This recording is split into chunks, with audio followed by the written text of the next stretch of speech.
কি হবে, কি হবে এখন?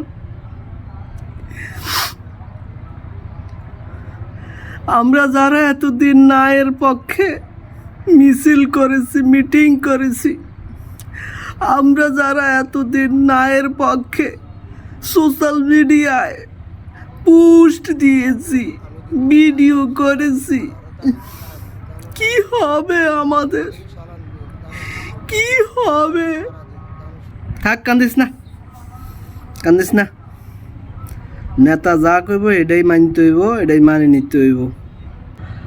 তো ধন্যবাদ অবশেষে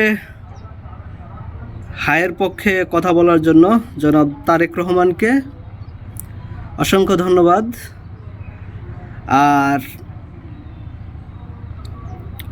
যারা এতদিন এই কামটা করছেন, আপনারা আসলে দেশের পক্ষেই না বিপক্ষে, এটা আপনারাই এখন চিন্তা করেন।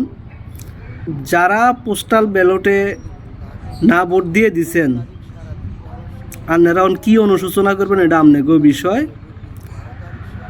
আর কিছু কিছু কুলাঙ্গার আছে, মানে অ্যাক্টিভিস্ট আর কি, যারা ওই কিতা কইতাম জামাতের আমিরের কাছে নাকি ইজারার কথা কয়।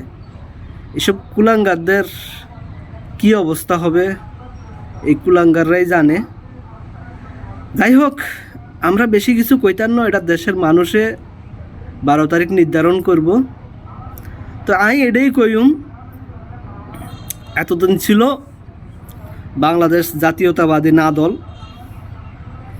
এখন আস্তে আস্তে বাংলাদেশ জাতীয়তাবাদী হা দলে পরিণত হইতেছে, ইনশাল্লাহ ভবিষ্যতে হবে। তো সবাই হায়ের পক্ষে থাকেন গণভোটে। ধন্যবাদ সবাইকে।